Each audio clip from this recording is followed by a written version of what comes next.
Welcome to CA 24/7. ఈరోజు June 23, 2024. ఇవాల్టి ముఖ్యమైన current affairs exam point of వ్యూలో ఏంటి అనేది మనం ఒకసారి చూద్దాం. మొదటిగా వస్తే అంతర్జాతీయ వార్తలతోటి స్టార్ట్ చేద్దాం.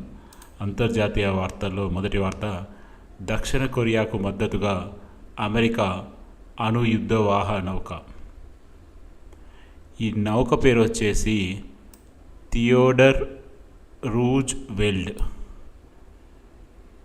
అనే నౌక బుసాన్కు చేరుకుంది. ఉత్తర కొరియా నేత కిమ్ జాంగ్ ఉన్ రష్యా అధ్యక్షుడు పుతిన్ సైనిక ఒప్పందం చేసుకున్న సంగతి మీ అందరికీ తెలిసిందే. సో ఇది మనం ఎలా గుర్తుపెట్టుకోవాలంటే, రీసెంట్గా ఉత్తర కొరియా అధినేత, రష్యా అధినేత ఇద్దరు కూడా ఒక ద్వైపాక్షిక ఒప్పందం చేసుకున్నారు. మన ఇద్దరిలో ఎవరి మీద ఎవరు దాడి చేసినా మన ఇద్దరం కలిపి వాళ్ళ మీద దాడి చేద్దామని. ఈ సందర్భంలో అమెరికా దక్షిణ కొరియాకి అణుయుద్ధ వాహ నౌకని పంపించింది. సో ఆ నౌక పేరు థియోడర్ రూజ్వెల్ట్ అనే నౌక బుసాన్కి చేరుకుంది. సో ఈ 3 పాయింట్స్ మనం గుర్తుపెట్టుకుంటే డెఫినెట్లీ దీన్ని మనం ఎలిమినేషన్ టెక్నిక్ తోటి ఈజీగా చేయొచ్చు. మరొకటి చూసుకుంటే, భారత్లో నేపాల్ రాయబారిగా లోక్ దర్శన్ రెగ్మి.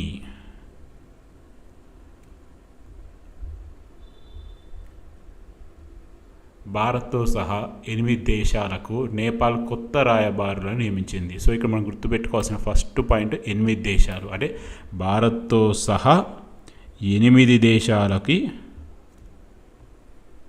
కొత్త రాయబారులను నియమించింది ఎవరు? నేపాల్. బ్రిటన్లోని నేపాల్ రాయబారైన లోక్ దర్శన్ రెగ్మిని భారత్కు పంపించారు. సో మనం ఇవన్నీ ఇక్కడ మనం గుర్తుపెట్టుకోవాల్సినవి 3 పాయింట్స్ ఉన్నాయి. అది ఏంటిదంటే, భారత్లో నేపాల్ రాయబారిగా లోక్ దర్శన్ రెగ్మి, ఇతను అంతకుముందు బ్రిటన్లో పనిచేశాడు. భారత్తో సహా 8 దేశాలకి ఒకేసారి కొత్త రాయబారులని నేపాల్ నియమించింది. సో ఈ 3 పాయింట్స్ మనం గుర్తుపెట్టుకుంటే మ్యాక్సిమం మనం ఎగ్జామ్లో దీన్ని సాల్వ్ చేయొచ్చు. మరొక ఇంపార్టెంట్ పాయింట్కి వస్తే, యోగాకు ఏఐ మ్యాట్ ఐఐటి మండి ఆధ్వర్యంలో ఒక స్టార్టప్ అభివృద్ధి చేసిన కృత్రిమ మీద ఆధారిత యోగా మ్యాట్ని కేంద్ర మంత్రులు జయశంకర్, అశ్విని వైష్ణవ్, నిర్మలా సీతారామన్ వీళ్ళకి అందజేశారు. ఈ మ్యాట్ ఇంట్లోనే యోగా అభ్యాసం, శిక్షణని సులభతరం చేస్తుంది. ప్రపంచంలో ఎక్కడున్నా దీని ద్వారా వ్యక్తిగత శిక్షణని తీసుకోవచ్చని తెలిపారు. దీనిని అభివృద్ధి చేసింది wellness technology private limited. So మనం ఇక్కడ గుర్తుపెట్టుకోవాల్సిన ఇంపార్టెంట్ పాయింట్స్ ఏంటంటే, యోగాకి ఏఐ మ్యాట్ని అభివృద్ధి చేసింది ఐఐటి మండి, దాన్ని తయారు చేసిన కంపెనీ వచ్చేసి wellness technologies private limited. So మనం ఈ 2 పాయింట్స్ గుర్తుపెట్టుకోవాలి. ఒకటి ఐఐటి మండి, తర్వాత వెల్నెస్ అనేది కంపెనీని. ఈ 2 గుర్తుపెట్టుకుంటే మనం ఖచ్చితంగా ఎగ్జామ్లో ఈ బిట్ని మనం కవర్ చేయొచ్చు. సో మరొక ఇంపార్టెంట్ న్యూస్కి వస్తే, ఇక వేగంగా ఇమిగ్రేషన్ తనిఖీలు, ఎఫ్టిఐ టీటీపీని ప్రారంభించిన అమిత్ షా. సో ముందస్తుగా అన్ని తనిఖీలు పూర్తి చేసుకున్న భారత పౌరులకు, విదేశాల్లోని భారత పౌరులకు ఓపీఐలో భారత్లో ప్రవేశాన్ని వేగవంతం చేసే కార్యక్రమాన్ని అమిత్ షా ప్రారంభించారు. సో దీని అర్థం ఏంటంటే, ఎవరైతే మన ఇండియా పౌరులు ఉంటారో వాళ్ళు ఓసీఐ కార్డు ఉన్న వాళ్ళు మన ఇండియాలో ల్యాండ్ అయినప్పుడు ఇమిగ్రేషన్ తనిఖీలలో లేటు కాకుండా చాలా త్వరగా కంప్లీట్ చేసుకొని బయటికి రావచ్చు అని చెప్పేసి వీళ్ళు ఈ కొత్త ప్రాజెక్ట్ని అయితే తీసుకొచ్చారు. ఇది ప్రధాన్ మోదీ వికసిత్ భారత్ 2047 ఎజెండాలో ఇది ఉన్నట్టు వీళ్ళు తెలియజేస్తున్నారు. దేశంలో 21 విమానాశ్రయాల్లో దీన్ని ప్రారంభిస్తున్నారని వీళ్ళు తెలియజేస్తున్నారు. సో మనం ఎగ్జామ్ పాయింట్ ఆఫ్ వ్యూలో గుర్తుపెట్టుకోవాల్సింది టీటీపీని ప్రారంభించింది ఎవరంటే అమిత్ షా. ఇది ఎవరికి ఉపయోగపడుతుందంటే ఐఓసీ కార్డు ఉన్న వాళ్ళకి, ఐసిఐ భారత పౌరులకి. అంటే ఇక్కడ ఏమంటే ఇది ఎవరికి ఉపయోగపడుతుందంటే మనం ఒకటే పాయింట్ గుర్తుపెట్టుకోవాలి, ఓసిఐ కార్డు ఉన్న భారతీయ పౌరులకి ఇది ఉపయోగపడుతుంది. ఇది ప్రధాన్ మోదీ వికసిత భారత్లో ఎజెండాలో ఒక భాగం. దీన్ని దేశవ్యాప్తంగా 21 ఎయిర్పోర్ట్లలో ప్రారంభించబోతున్నారని వీళ్ళు తెలియజేస్తున్నారు. మరొక ప్రధాన వార్త చూసుకుంటే చిరకాల మైత్రిపై కొత్త చేవరాలు, ఈ మెడికల్ వీసాని ప్రారంభించిన మోదీ వైద్యం కోసం ఇండియాకి వచ్చే వారికి బంగ్లాదేశ్ నుంచి మెడికల్ వీసా ఇవ్వనున్నారని వీళ్ళు తెలియజేస్తున్నారు. తీస్రా నదీ జలాలపై భారీ ప్రాజెక్టు ఒప్పందం కూర్చుకున్నారు. వేరువేరు రంగాలు 10 ఒప్పందాలు. భారత్ బంగ్లాదేశ్ చర్చల్లో అంగీకారం. మోదీ ముర్ములతో హసీనా భేటీ. మీ అందరికీ తెలుసు, బంగ్లా ప్రధాని షేక్ హసీనా భారత పర్యటనలో ఉన్నారు. వీళ్ళు చాలా అగ్రిమెంట్స్ చేసుకున్నట్టుగా ఈ న్యూస్ ద్వారా వస్తుంది. ఇందులో మనం ముఖ్యంగా గుర్తుంచుకోవాల్సింది ఏంటంటే ఈ మెడికల్ వీసా భారతదేశం ఇటీవల ఏ దేశానికి ఇచ్చిందంటే అది బంగ్లాదేశ్, అది కూడా ఆరోగ్యం కోసం. దీంతోపాటు తీస్రా నదీ జలాల భారీ ప్రాజెక్టు, భారత్ బంగ్లాదేశ్ చర్చల అంగీకారం. సో మనం ఈ 3 పాయింట్లు ఖచ్చితంగా గుర్తుంచుకుంటే సరిపోతుంది మ్యాక్సిమం. మరొక ప్రధానం వచ్చి ప్రపంచ చమురు గిరాకీకి భారత్ దిక్సూచి IEA. ప్రపంచంలో 3వ అతిపెద్ద చమురు దిగుమతిదారుడు భారతదేశం.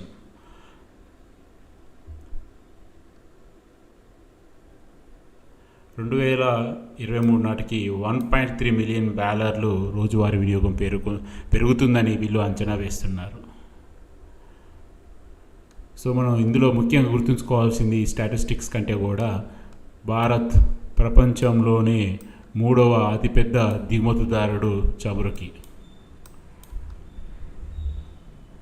2030 నాటికి 6.7 మిలియన్ BPDకి చేరుతుంది చమురు గిరాకీ అని వీళ్ళు తెలియజేస్తున్నారు. సో మరొక ప్రధాన వార్త వస్తే క్వశ్చన్ పేపర్ లీక్ చేస్తే కోటి జరిమానా, దోషుల ఆస్తులను సైతం చెప్తూ అమల్లోకి వచ్చిన పేపర్ లీక్ల నిరోధక చట్టం. ఈ నెల 21 నుంచే ఇంప్లిమెంటేషన్, గెజిటెడ్ నోటిఫికేషన్ విడుదల.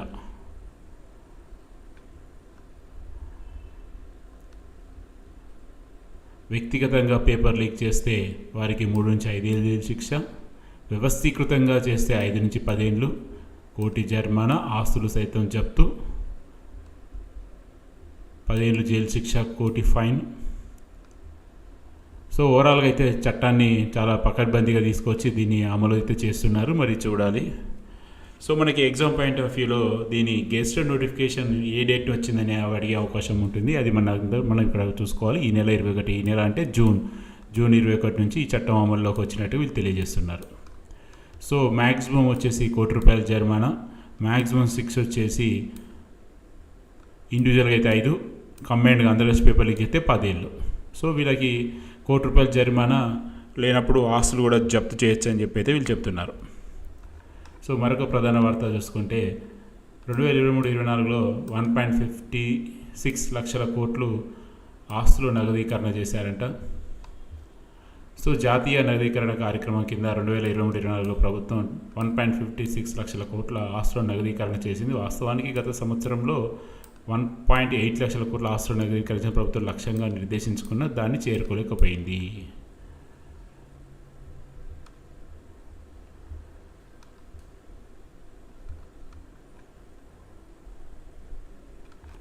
మరొక ప్రధాన వార్త చూసుకుంటే GST పరిధిలో డీజిల్, పెట్రోల్ కీలక నిర్ణయాలు తీసుకున్న GST council. So railway platform ticket, ప్రయాణికులు బస్ చేసే గదులు, అన్ని రకాల సోలార్ కుక్కర్లపై 12% GST. సో ఇక్కడ మనం చూసుకోవాల్సింది ఏంటంటే రైల్వేకి సంబంధించినవి ముఖ్యంగా ప్లాట్ఫామ్ టికెట్లు, ప్రయాణికులు బస్ చేసే గదులు, విశ్రాంతి గదులు, లగేజ్, బ్యాటరీ నడిచే కార్లు, వీటన్నిటి కూడా GST తీసేశారని వీళ్ళు చెప్తున్నారు.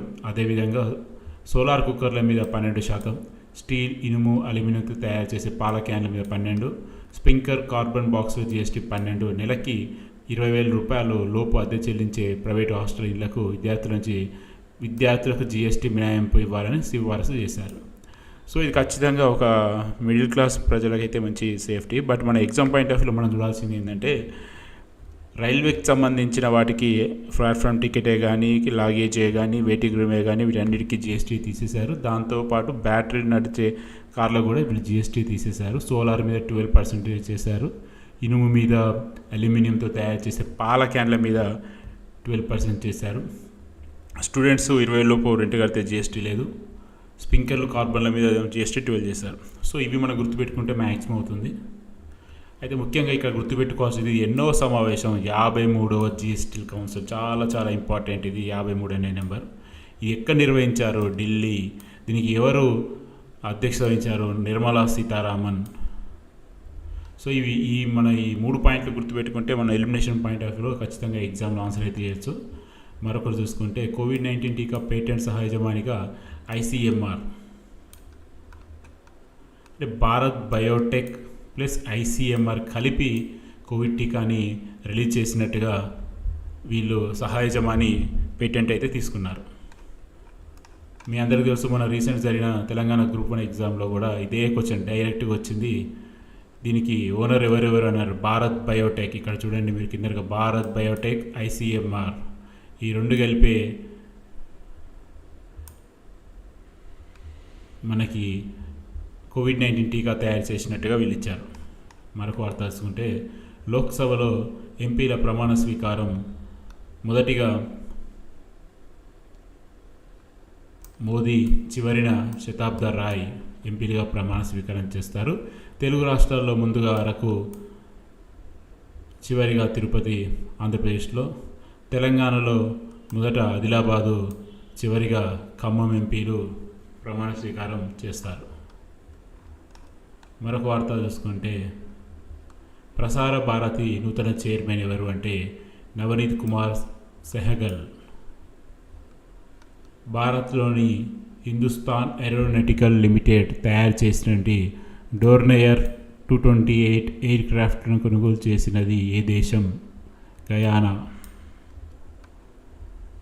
మిషన్ పామ్ ఆయిల్ కార్యక్రమంలో భాగంగా దేశంలోనే మొదటి ఆయిల్ ఫామ్ ప్రాసెసింగ్ మిల్లును ఏ దేశం ప్రారంభించారు? అరుణాచల్ ప్రదేశ్. భారత్కు చెందిన సుమాలీగర్ రిఫైనరీ లిమిటెడ్ తన మొదటి అంతర్జాతీయ కార్యాలయాన్ని ఏ దేశం ప్రారంభించింది? బంగ్లాదేశ్.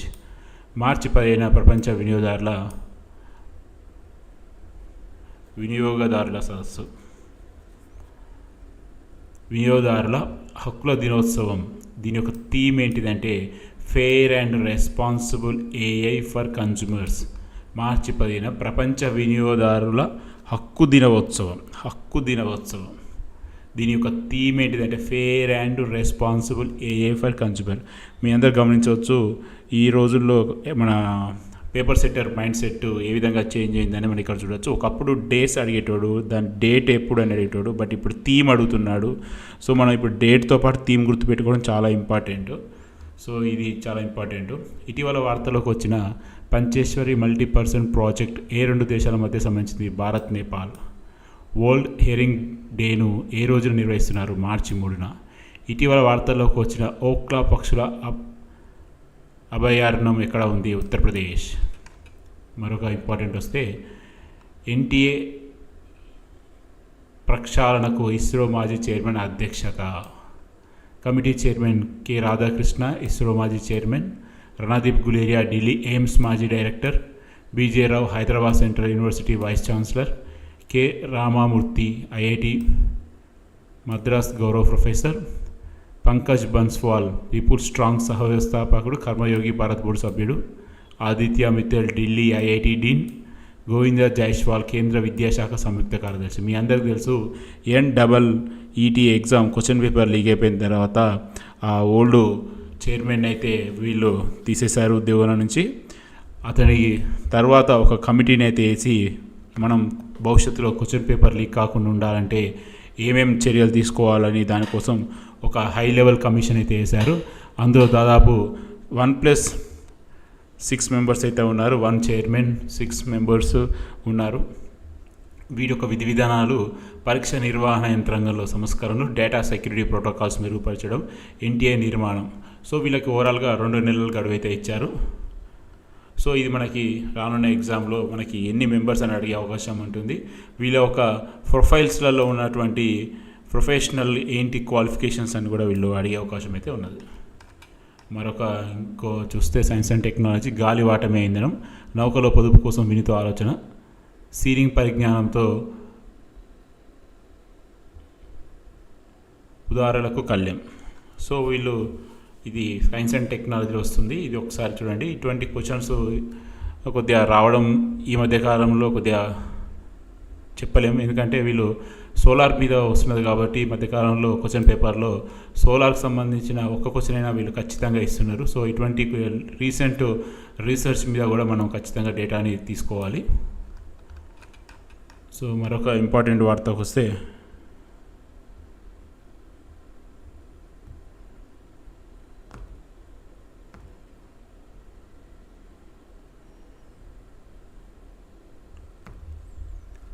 కనిష్క బాంబు దాడి ఘటనపై దర్యాప్తు కొనసాగుతుంది. 1985 విమాన పేలుడుపై కెనడా పోలీసులు 329 మంది ప్రయాణికుల మృతికి 39 ఏళ్ళు. ఇది చాలా రేర్ క్వశ్చన్గా మనం ఎక్స్పెక్ట్ చేయొచ్చు. బట్ ఎగ్జామినర్ పాయింట్ ఆఫ్ వ్యూలో ఇటువంటి క్వశ్చన్లను మనం ఎక్స్పెక్ట్ చేయొచ్చు. ఎందుకంటే ఇది ఎప్పుడో 39 ఏళ్ల క్రితం నాటి కేసు మళ్ళీ దర్యాప్తు కొనసాగుతుంది అనేది వీళ్ళు చెప్తున్నారు. ఈ కేసు పూర్వాంతరాలు వచ్చేసి 1985లో కెనడాలో ఒక విమానం పేలిపోయింది. అందులో 329 ప్రయాణికులు చనిపోయారు. ఆ నెంబర్ వచ్చేసి కనిష్క ఫ్లైట్ 182 లండన్లో దిగడానికి 45 నిమిషాల ముందు బాంబు దాడికి గురై పేలిపోగా అందులో 329 మంది మరణించారు. భారత సంతతికి చెందిన కెనడియన్లు ఆపరేషన్ బ్లూ స్టార్కు వ్యతిరేకంగా సిక్కు వేర్పాటువాదులు ఈ దుశ్చర్యకు పాల్పడినట్లు అప్పుడు తెలిసింది. 2025లో 40వ స్మారక చిహ్నాన్ని నిర్మించి ఘనంగా నివాళులర్పించడానికి ప్రణాళిక సిద్ధం చేస్తున్నట్టు తెలిపారు. ఇది మనకి ఇంపార్టెంట్ డేట్. ఓవరాల్గా ఈ న్యూస్లో మనం గుర్తుపెట్టుకోవాల్సింది ఏంటంటే విమాన ప్రమాదం ఎప్పుడు జరిగింది, ఎంతమంది చనిపోయారు, ఇప్పటికి ఎన్నేళ్ళైంది, వచ్చే సంవత్సరంకి ఎన్నేళ్ళు అవుతున్నది, ఆ ఫ్లైట్ నెంబర్ ఏంటిది, ఎక్కడ పేలిపోయింది. సో ఇవి గుర్తుపెట్టుకుంటే మనం ఖచ్చితంగా రానున్న ఎగ్జామ్లో మనం ఖచ్చితంగా ఈజీగా ఎలిమినేషన్ టెక్నిక్ తోటి దీన్ని సాల్వ్ చేయొచ్చు. మరొక ఇంపార్టెంట్ వస్తే ప్యారిస్ ఒలింపిక్కు నగెల్ క్వాలిఫై. భారత టెన్నిస్ ఆటగాడు సునీత్ నగెల్ వరుసగా 2వసారి ఒలింపిక్లో పాల్గొనబోతున్నాడు. 2024 ప్యారిస్ ఒలింపిక్కు అతడు అర్హత సాధించాడు. మరొక వార్త చూసుకుంటే జాతీయ వార్తల్లో భారత మహిళా జట్టుకు హ్యాట్రిక్, వరల్డ్ కప్లో వరుసగా 3వ స్వర్ణం.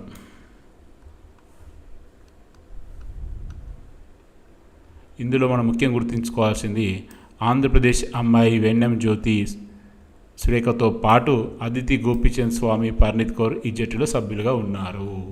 సో మనం క్వశ్చన్ ఎక్స్పెక్ట్ చేయొచ్చు ఇక్కడ నుంచి. భారత మహిళా జట్టు హ్యాట్రిక్లో వరల్డ్ కప్లో వరుసగా 3వసారి స్వర్ణం సాధించిన మెంబర్స్ ఎవరైనా అడిగితే అందులో ఆంధ్రప్రదేశ్ అమ్మాయి ఉన్నదా అని అడిగితే ఖచ్చితంగా ఇక్కడ మనం చూడాలి ఆంధ్రప్రదేశ్ అమ్మాయి జ్యోతి. మరొక ఇంపార్టెంట్ వార్త వస్తే బాలరాముడు విగ్రహానికి ప్రాణప్రతిష్ఠ చేసిన లక్ష్మీకాంత్ దీక్షిత్ గారు మృతి అని వీళ్ళు చెప్తున్నారు.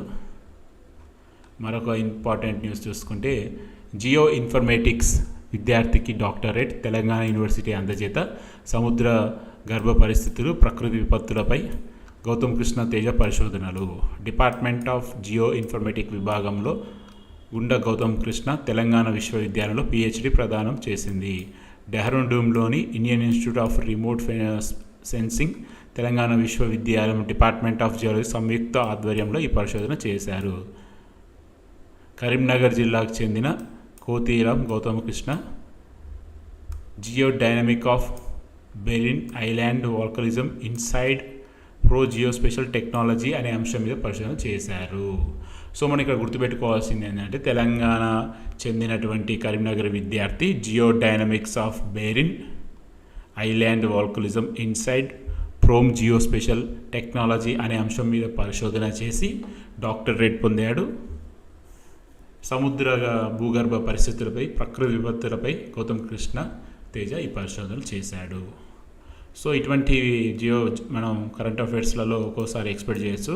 అది కూడా ముఖ్యంగా తెలంగాణకు చెందినది కాబట్టి ఖచ్చితంగా దీన్ని మనం ఒకసారి అయితే చూడాలి. మరొక ఇంపార్టెంట్ వార్త వచ్చి హరితహారం ఇకపై వన మహోత్సవం. ఇది చాలా ఇంపార్టెంట్, ఎందుకంటే ఈ మధ్యకాలంలో గవర్నమెంట్ స్కీమ్స్ బాగా అడుగుతున్నారు. అందులో ముఖ్యంగా నేమ్ చేంజ్ అయింది కాబట్టి దీని మీద మనం ఫోకస్ పెట్టాలి. మనం ఒకటే పాయింట్లో గుర్తుపెట్టుకోవచ్చు, హరితహారం వన మహోత్సవంగా మారింది. మరొక ఇంపార్టెంట్ వార్త చూసుకుంటే రాష్ట్రంలో 5,040 కోట్ల సహకార రుణాల మాఫీ టీ స్కాబ్ చైర్మన్ రవీందర్రావు తెలియజేశారు. అంటే తెలంగాణ రాష్ట్ర cooperative apex bank chairman Ravinder Rao చెప్పారు. మరొక వార్త చూసుకుంటే ఆంధ్రప్రదేశ్కి 25 లక్షల విరాళం ఇచ్చిన వైద్య విద్యార్థి పోలవరానికి మరో ₹1,00,000 అందజేత. వైష్ణవిని అభినందించిన చంద్రబాబు అమరావతి బ్రాండ్ అంబాసిడర్గా నియామకం. సో ఇది చాలా ఇంపార్టెంట్ ఏపీ కరెంట్ అఫైర్స్లో. అమరావతి బ్రాండ్ అంబాసిడర్గా ఎవరు నియామకం అయ్యారు అంటే వైద్య విద్యార్థిని వైష్ణవి, ఏలూరుకు చెందిన వైద్య విద్యార్థి.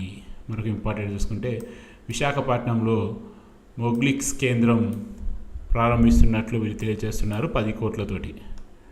మరొక వార్త చూసుకుంటే అమర్ రాజా కంపెనీకి గ్రేట్ ప్లేస్ టు వర్క్ అనే ఒక పురస్కారం అయితే లభించింది. మరొక వార్త చూసుకుంటే ఇందిరా ఆరాధ్యకి కళారత్నం అవార్డు అని వచ్చింది.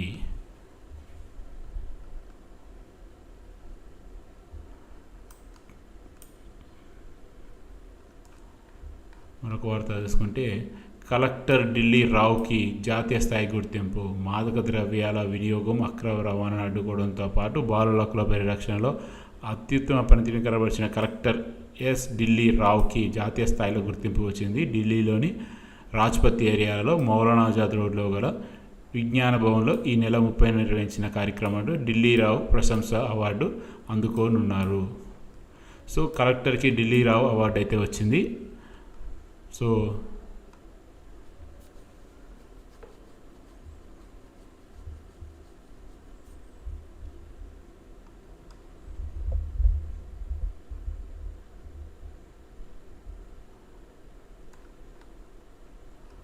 మరొక ఇంపార్టెంట్ వార్త తెలుసుకుంటే ప్రపంచ పర్యావరణ పరిరక్షణ దినోత్సవం వచ్చేసి మనకి జూన్ 22.